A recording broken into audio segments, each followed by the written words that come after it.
afternoon, ladies and gentlemen. Welcome to another exciting Propagandacast with me, host Imperial Dane, Master Propaganda Hero Psych, Defender of the Fatherland.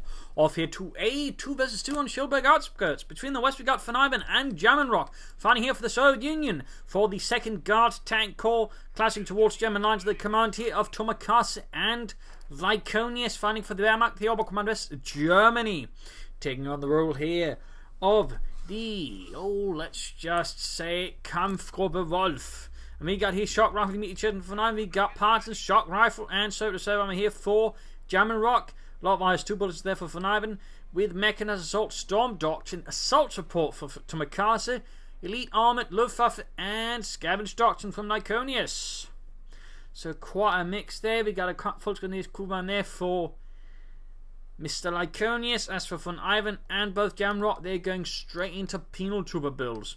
Both German players are sort of aiming for the south to an extent there, although the Russians also rushing forwards there. Von Ivan's engineers spearheading the efforts into the southern half of what once a prosperous town somewhere on the eastern front, obviously, since Russians are involved. MD-42 moving out there for Sturmtigers Grenadiers. We can see that Lyconius shifts the Kuban towards the north, so push ahead there. In the south, the engineers and Pioneers catch on the first engagement here, and the Pioneers manage to kick their way past the Russians and get into the house, forcing away von Ivan's plucky engineers. And here we got Sturmtigers dealing with the other engineer squad. We got the penal troops around for von Ivan. German Rock seems to think northwards there, so the Russians sort of splitting up a bit more, whereas the Germans, while slightly splitting overall, focusing more than gaining control of the town, and that's sort of taking on from there.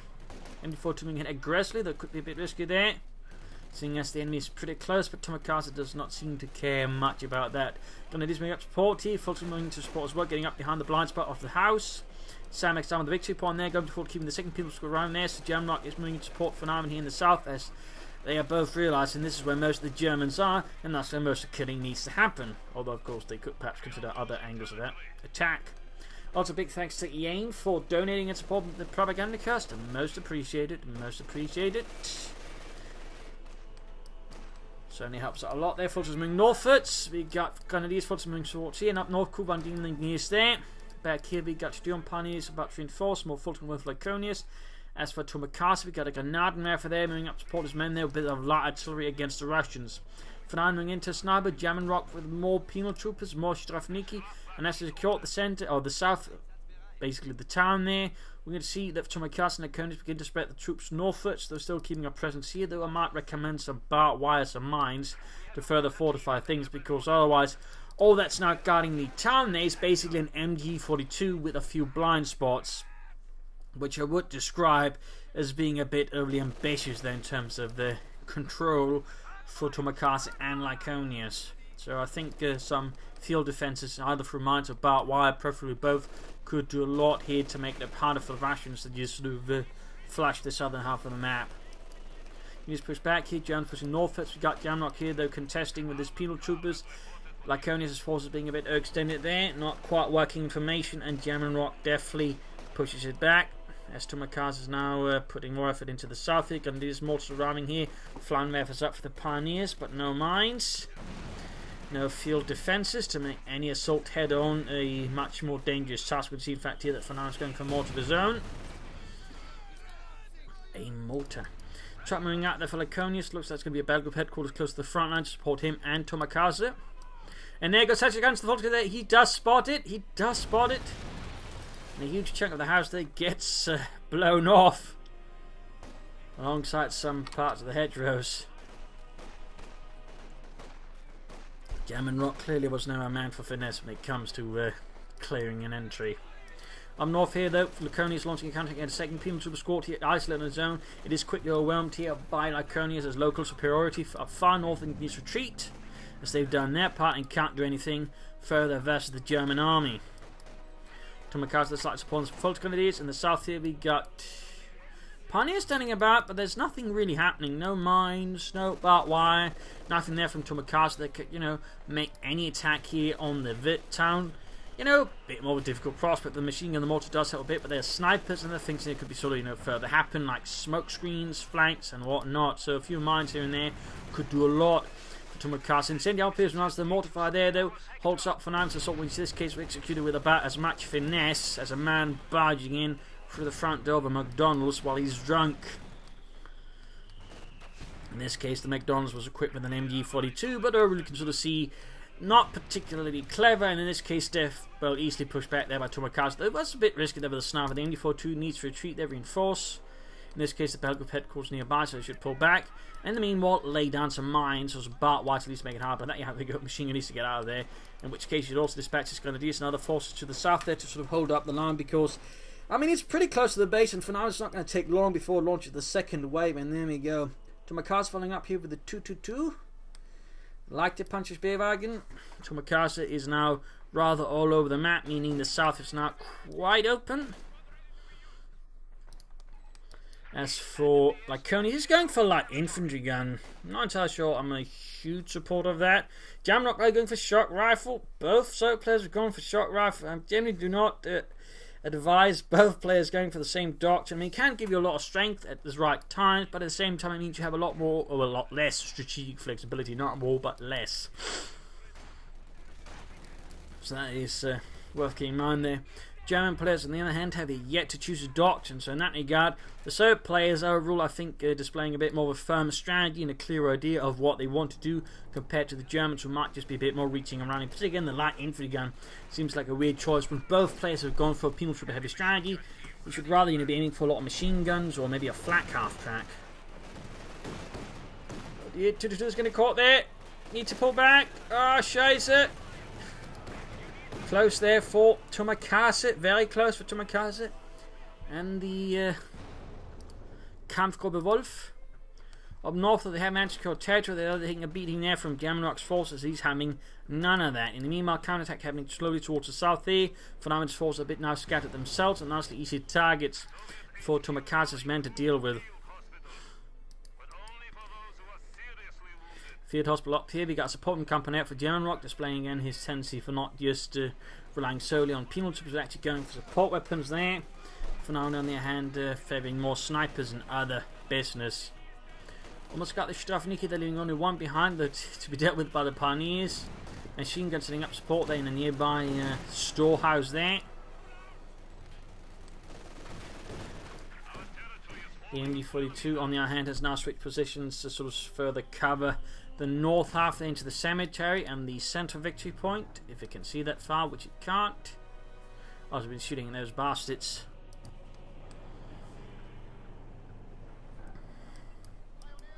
Still mines would be a good idea for Tomakasa, or at least a doctrine. Assault support with an officer could be helpful. Cargo trucks. You could go for storm with ambush camouflage. That could help his troops sort of defend a bit more easily. We could just go for mechanized assault, maybe for instance assault grenadiers for some more counter-attacking versus the rations. Lee got their take up for now, and the tank battalion command going up then his base, shifting towards armour, with which to overwhelm the fascists. Almost got the engineers to the MD-42 howling away with its stolen rounds per minute. Grenadiers moving in there. Germans still feel very overstretched. They are sort of concentrating a bit more here. South centre. 2-2, they should probably be more operating in the north to sort of support those operations rather than in the south, where things are a lot more constrained. Like in terms of territory, this is not a great place for 2-2 to be compared to the north. It's a lot more open ground. There's a lot more room for the 2-2 to swing about and do what he wants. I do feel like that's where Tomakasa probably wants his armoured car, compared to just down here where it's going to be rather weaker because it has less room to move about in. Fuel cache up there for Tomakasa. That's a good idea. Supports him and his teammate. So that's a nice move there. They're still floating manpower. Could go for some Panzer Grenadier. There's all these penal troopers. Would not be a bad idea. And for now, it's going for the half track here. Could be for reinforcement. Could be the anti-aircraft half track. Both are certainly possibilities. And like Lyconi's men, they're adding in some Sturmgewehren. Equipping his men with superior firepower that should take on Saracen Shrine.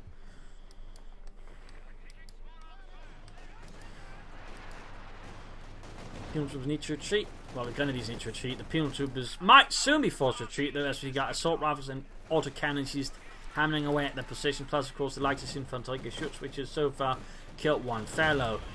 Not quite as efficient as the mortar. And there goes Saturn charge off. House collapsed, also taking losses. Sandbags gone, field gun moving in. Further finding up north here, Fultz was penal support. They got pioneer support here from Propagandacaster. Certainly the Germans got a lot of things going on at the same time, but so have the rations. They're certainly both sides overextending, I think, a bit their tension sort of against each other.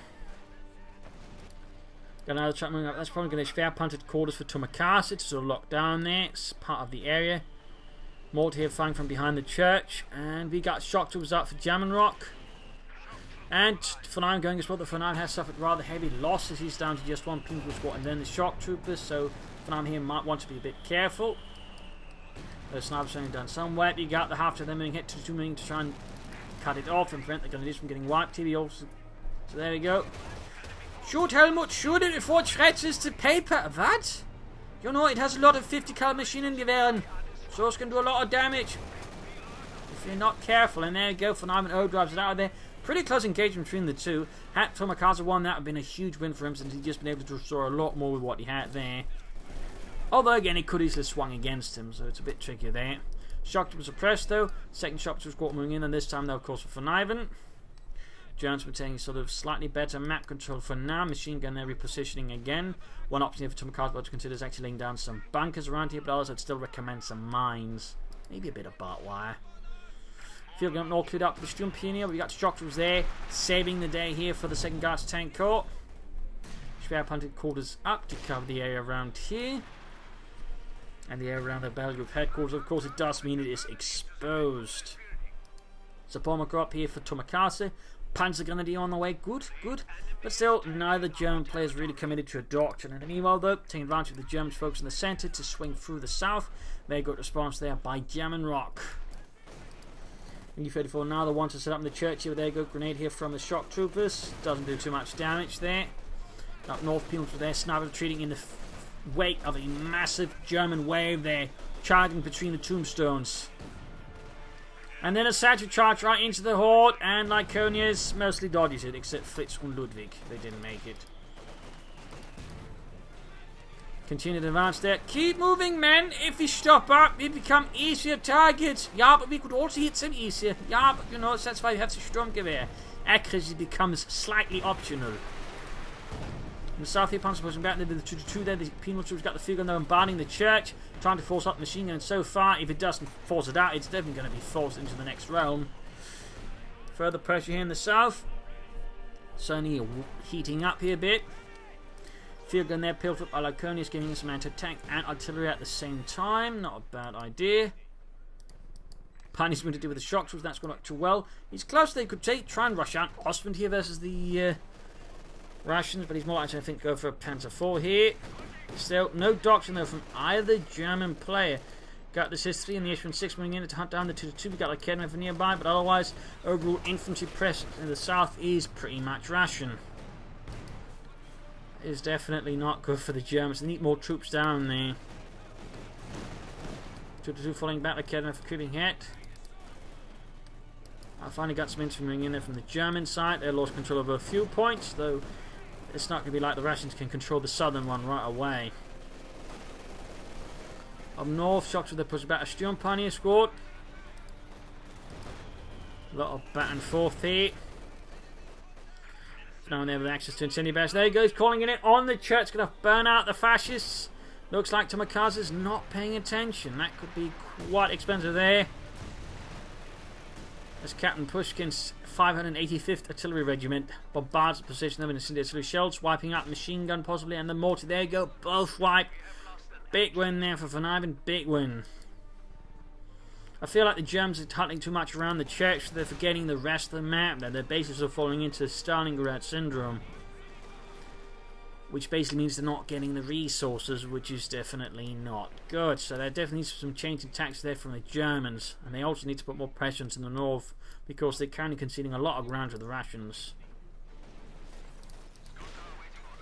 Peoples was rushing at the field gun there. Still no sign of armour there for Propagandacaster. He's getting closer to the Panzer IV. Mortar MD4 to recruit, but the Grenadiers need to retreat, leaving only the Panzer Grenadiers to man the front line there. In the south there, Lyconius been pushed back. Shock troops, penal troops simply too much for the Fultz Grenadiers, though he does try his best with a Brandhandgranate. But he needs to retreat that Fultz Grenadier squad, and there you go, another one off. He's certainly stubborn. 2's back there for enforcement, healing. Fought retreat port there, and some pioneers pluckily heading northwards there for Propagandacaster and the Kampfgruppe Wolf.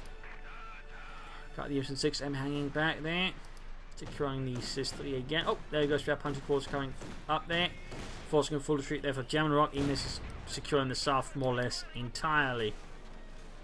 But we finally got a bit of movement in there from the Königs to at least counter-attack and retake it there. Propagandacaster seems more focused than just standing about at the moment. He's probably also waiting up for his Panzer IV, his Panzerkampfwagen 4. Königs probably can soon go for one as well, though could of course consider going for a Panther. Also noting as all this is happening, we can see for now has been building civil fuel cache to support him as teammate, and German Rock seems to be playing for Collins, a bit like he did in that 1 vs 1s. So that definitely puts a bit more pressure on Phnom to keep up pressure with the vehicles until then, and German Rock then probably goes for the KB8 first and then the IS2. And of course in that regard, having double fuel caches will help both of them in their goals there, so that's pretty good. In particular since they're able to do neither the Germans a lot of fuel, so they can't be quite as punished by that either. Of course the Germans going to make that a bit harder. Got the assault gun there bombarding. Panzer IV heading northwards here to support the 2-2. Pinned them up machine gun away there. That should give Phnom there a bit of a scare. Panzer IV those being overly cautious there. Doesn't want to risk rushing into anything there. 16 fit from Lykednaffer. Flank explosive hits the penal troopers in the south there. More effort from Lyconia so we take the township there.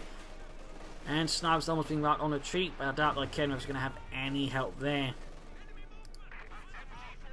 I think you're trying to work the Panzer IV and the 2-2 together and sort of trying to flank the rations, catch a bit of guard, at least to push things a bit further forwards. Incendiary barracks than the Indy 34 force in that way, and shock troopers engaging the foes grenadiers. In fact, we got 2 shock trooper squads out for German Rock here. Even more close quarters infantry for the Soviet army. Putting some severe pressure there on the Germans. We're still having mind up, and Lyconia's beginning to float a lot of munitions. He's also got now that definitely I think the position needs to go for a Panzer IV. Definitely think he should go for that, or a Panther maybe. He's going for Obersoldaten. Not bad either, but I do think a Panzer IV would have a bit more impact than let's say Obersoldaten right away. Again, would give them sort of the armoured edge, which I think is definitely what they need now. Everything is getting a little bit more rough. Got the KB8 moving out there, the unit lost his shock was obliterated by Laconius Teutonic gentlemen. And there you go, got the KB moving, got the Panzer IV intercepting, no firing, missing the KB8, flames consuming the township there in the south. Panzer IV, they're doing what it can. In the north, more pressure here from Propagandacaster. He's scattered across the line here, like pearls in a string. Those pearls were German, and the string was also German.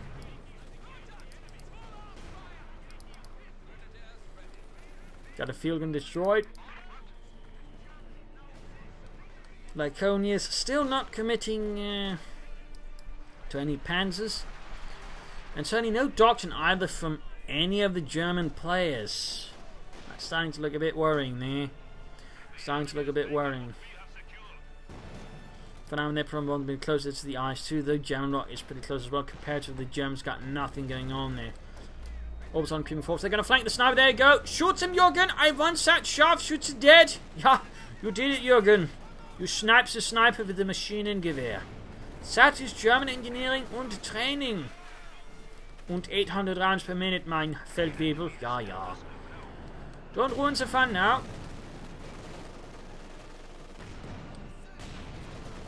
Got the Stoffniki pushed back, and we got elite armored here for Lyconius. I hope this does not mean he intends to go straight for Sturmtiger, because that's an absolute waste. The current situation there is not really conducive for that. I mean, they have seen the signs that both players have gone for shock rifle. There's absolutely no way they're not going for shock rifle. They've not seen a lot of armor. It should be pretty clear at this stage that IS2s are going to happen from both players, which means a Sturmtiger is going to be an absolute waste for Lyconius if he in fact goes for that. He's going to need Panthers. There's absolutely no way he's not going to need Panthers or Jagdpanzers, but what he's definitely not going to need is a Sturmtiger. That's just going to be absolutely a waste of resource there by Lyconius if he goes for the Sturmtiger. An absolutely massive miscalculation. I'm just willfully not giving a damn, which I suppose is possible. which is possible. But generally do not take a hit and then not go for any actual armor before you go for a Sturmtiger. That's just waste of resources. I mean, waste an attack and just wasting everything else. Panzer IV striking northwards on its own, going for the 6M. Almost knocked out there, but closing in on veterans 2.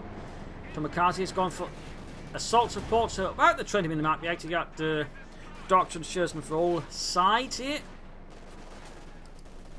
Here's shock troops with an LMG stolen away there from the Grenadiers. The MT-42. Of course, they're doing some damage, and Pronounced keeps losing troops. He's struggling there to maintain unit preservation against the Germans. He's really losing a lot here, and he's bleeding out severely. Granted, the Germans aren't doing too well either. In fact, they're sort of both sides sort of reasonably depleted. It's just Phenomen is a bit more depleted than the rest. I fear that Lyconius is in fact playing for the Sturmtiger. I mean, again, Panther really should be the top priority again. You don't go for Sturmtiger here unless you're sort of figuring, you know, well, surely my opponent should have so far displayed clear tendencies towards, you know, shock rifle doctrine. They would consider going for IS2s at the 21, 22, 23 minute mark, which is where they usually hit. Surely not. I mean, that's really just gross negligence, or just not giving a damn, which I think just also falls under gross negligence. There you go, he does go for the Sturmtiger. Another Panther effort to Mikasa has apparently not made a read on the situation either. So in this regard, both German players are failing to read the situation. Again, IS2s are going to happen. There is no way around it. Yet he's going for double Panther Force, which, if the both so players going for an IS2, will find themselves having a very, very rough time. And there you go. Phenomen is the first one to call in the IS2, the Josef Stalin 2 tank. Once India barrages here around the south, hitting the positions of Tomokaze, of the Kampfgruppe Wolf, and up north here Panzer IV rolling ahead on its own with no support. Or even the other Panzer IV. Need to be careful there, Tomokaze foresight. Ooh, looks like a mine went off. And German rock is very close to the IS2 as well. He just needs a bit of manpower. And that Panzer IV crew is about to have a very, very bad day as it gets engaged by the IS2 with this 122mm gun. Sturmtiger out there, and we got support called in here for Tomokaze's strafing run. I'm not entirely sure what he's anticipating. You know, it does, but it's certainly not going to help against the IS2. This is Vogel. I'm not sure why he called me in here. I mean, his Maschinengewehren are useless against that big fat Russian tank. Questing someone who knows how the air support system works. Vogel out and dead. So there you go. Betcha 2 on the Panzer IV. The Panzer IV needs to get away there. Except he's in a situation where the IS2 actually has a good chance of intercepting it. Let's go there by Tomokaze. In the south here, K8 breaks through again. The lack of armor to really challenge the K8, which is basically in the hands of Tomokaze, is not encouraging. Using the train here to try and avoid the IS2. Bold maneuver here by Tomokaze is probably his best chance. As for the Sturmtiger, it just feels like a waste, as predicted. At least so far.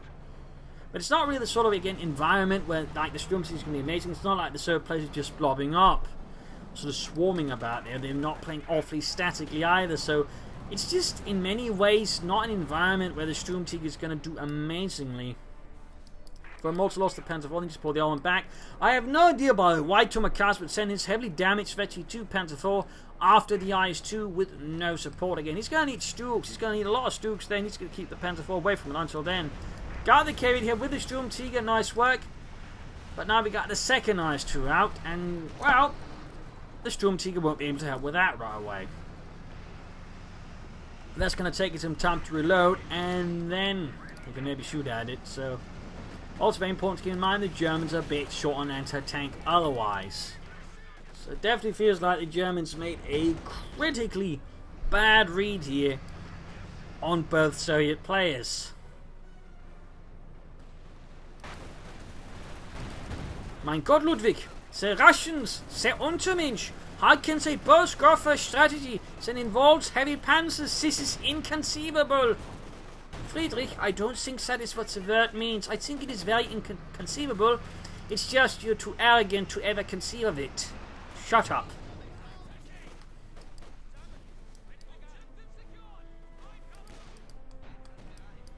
Stug on the way over to Makasa after he threw away his second Panzer IV against the IS2, I guess.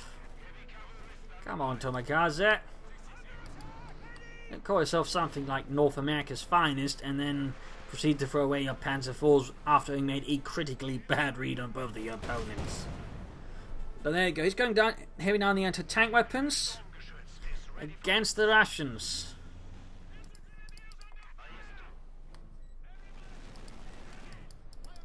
After they're blasting away grenadiers being about, their troops being suppressed here by the anti-aircraft traffic, which Von Ivan's actually been able to keep alive. That's one of the few things he has been able to consistently keep alive. Good work, Von Ivan. Still heading on the pins up south here. Got the Orbison moving in. Got a Panther layer for Lyconius. Good. Good. The problem is, by the looks of it, they're going straight for the schwer panted quarters. We could take it out there before it is ready, which is less good. Incendiary going in there on it. IS2 firing. The Kednefer joining in. Field gun moving up. Thusly, Lyconius is further getting punched for going for the Sturmtiger. Had he gone for the Panther first, he could also follow up with the Sturmtiger, but if he loses the schwer punch before he goes for the Panther, he can't, get it. So, in this regard, Lyconius further gets punished there for his, mistake. The Germans also felt suddenly feel more on the defensive. And part again because they just focus so much on getting control of the centre, but again, ignore the rest of the map. This Stalingrad syndrome. Whereas the Soto displayed, I think, overall much better understanding on the map and just tendency towards flanking. IS2, they're going straight for the MD42. For some reason, can't quite wipe it up there, but finally gets the job done. 2 IS2s, though. That's not something I've seen in a 2 vs 2 match in some time. As we can see here, it's definitely quite effective. You can see now Fernand also going for another KV-8 himself. So we got 2 KV-8s and 2 IS-2s on the battlefield now. And all the Germans have to contend that with is a Stug and a Sturmtiger. And the Sturmtiger is definitely the one that is the least suited for it. Lyconius is spamming like Kednefer. I mean, at this point his best option is probably trying, get out a mechanized Regnan as fast as soon as possible. And then going for a King Tiger. As for Tomikaze, he just needs a lot of Stugs. And lost the previous one as well. Oh dear. So right now, the second guard tank corps managed to secure most of the town there, plus the area surrounding it. The Comfortable Wolf has been forced back here to the eastern outskirts of the town on the defensive, having completely underestimated the Soviet response and what they were capable of.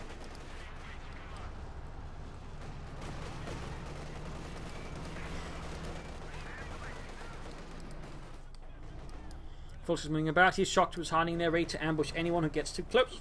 Nice work there by German Rock. Kind of firing off there. Tomikaze with another Sturmgeschütz, and there you go. Forces overwhelming the shock to pushing. We've got Pimps moving in here for German Rock. And an incendiary barrage in there on the centre victory point. Even the Germans are trying to secure, they are quickly cut off from doing so. Got a light infantry gun there wiped out. Sturmtiger on the move against Stug. There we go, done for Tomikaze. Sturm Pioneer getting off a good hit down the KV-8, but they're inside a house, which makes them very easy targets for the KV-8. Fritz, I can't help but feel that standing in a building made out of wood is a very bad idea against a Flammenwerfer. Ah, well, they're all dead but me. Guess I was right. More shock troopers for German Rock, so he's lost a squad. There goes for another one. Panzerfaust takes out the KV-8, but there's still very much the threat of double IS-2s. Hammering away there like Soviet giants against the door of Germany. Quick Bunham Grenadier there to flush away machine gun. There you go. IS-2 moves in, lands a devastating hit down the Volksgrenadiers. Second Stuttgart there for Tomikaze and the Comfortable Wolf. Large chunk of Volks moving about there. Sturmtiger more or less good to go. The Sturmtiger was first employed during the Warsaw Uprising in 1944. Not the one in 1943 in the Jewish ghettos, by the way. the 1944 one, when the usual residents of Warsaw committed an uprising there. Saw a bit of usage here and there across the eastern and western front. I do believe, though, it did not see usage in Italy. Got the IS-2 rolling ahead here, straight to Stug's packs. Shots bouncing. No, there you go. Target, weak point. Good, Helmut. There we go. If that was the weak point anyways, it's a Russian Panzer, Peter. Anywhere works. Oh dear, we could see his... Oh, IS-2 went down. A small victory for the German army, even as half of it burns up horribly. Pretty grim stuff there. Pretty grim stuff. So a small victory there for the fatherland. But overall, it feels like they're just still starting the Stalingrad syndrome. They're not trying to change paths of attacks or change how they're approaching the battlefield. And that is making it very easy for the Russians to sort of just outmaneuver them, because they pretty much know where the Germans are looking at, thinking at, which just means that they just move about it. They're sort of a lot easier to deal with. Stug moving in there. Laconis has gone for the mechanized regiment now, but he's so short on manpower by now, it's going to be really difficult to go for the King Tiger here. As for Tomokazu, he's sometime off there from another Stug. Reasons why he's certainly being strangled there. Got eyes. Sturmtigers shoots, wipes more stuff there. Jan Rock has suffered heavy losses. Phenomenon has suffered some losses. He's still, though, got the IS-2 here fixed up finally here to move up once more and defeat the Germans. In the south here, penal troopers and MD-42 manned by penal troopers advance here, forcing away Tomokazu's extended and weary grenadiers. Packs and Kednevs and field guns being headed, pushing forward to the IS-2 assault here, meaning no armor can actually stand against this. Getting on in the Pack 4 to really have a chance there. Reloading there. Stug need repairs. He's going for grenadiers and pioneers. He can soon go for a second Stug here.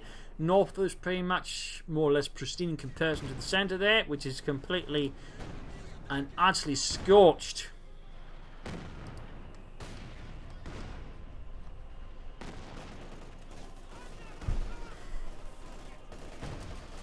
Also on there is the shock troopers with an MD-42. Here's a fun fact there. Icon there for the machine gun is actually that of an MD-34. And interesting enough, the icon for the MD-34 is actually that of an MD-42. I always found that a bit weird. I mean, you can see that sort of more rounded one with sort of large air holes, whereas this one is sort of a more streamlined version. That's actually a bit weird. It's actually a bit weird, now that I think about it. I doubt they're going to hotfix that.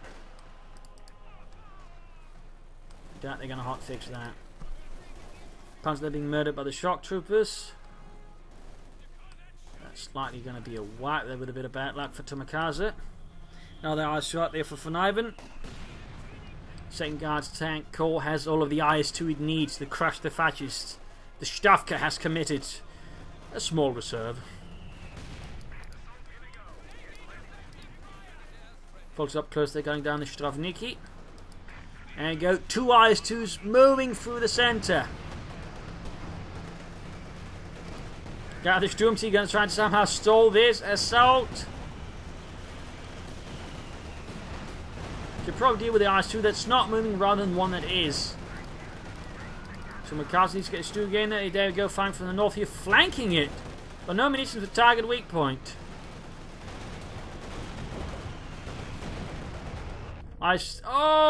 Got the IS-2 but wiped out the Pack 4 in the process. And we got Anti-Tank basically covering up the retreat here, using ambush tactics on the Pack 40.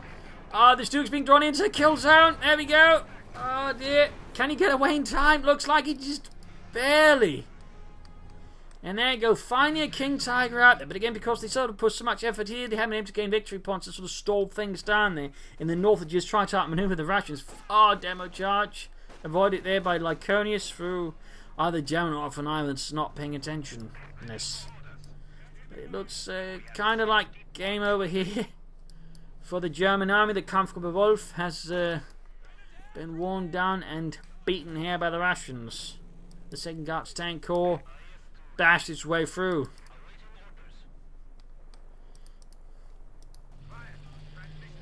Got the King Tiger moving in. They've even got the Panzer Commander's alarm to call in artillery since that's a lot of munitions sort of strewn about. Could be theoretically used to break up any sort of rational anti-tank formations.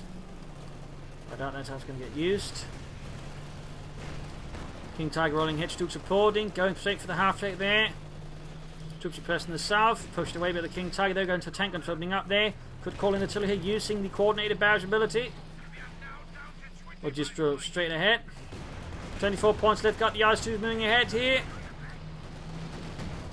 Contesting the centre one there. Panzer's doing what they can. Stun shot there on the King Tiger. IS2 moving in up close. Pack 40 gets a penetrating hit. IS2 there, flanking. Field guns flanking. King Tiger, a lot of trouble. Stu trying to build support, but doesn't have target weak points, so he can't do much. There you go. King Tiger down. Veteran fleet on the Stu 3G. But gets knocked out there by the IS2. And with that, I think it's... yeah, well, it is still GG there. A lot of losses, a lot of casualties. A lot of death, and with that, game over.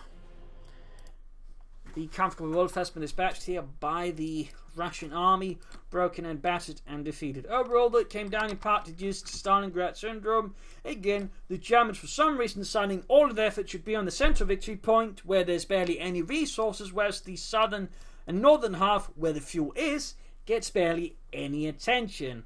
You know, it happens in 1 vs 1, 2 vs 2, I'm sure it happens in 3 vs 3, and 4 vs 4. Stop paying attention to the centre. Pay attention to the bloody fuel. Your tanks are not fueled by, you know, control of the centre. It's not like, you know, they run on centre. They run on fuel. So get the fuel, don't get the centre if you want tanks. Jeez.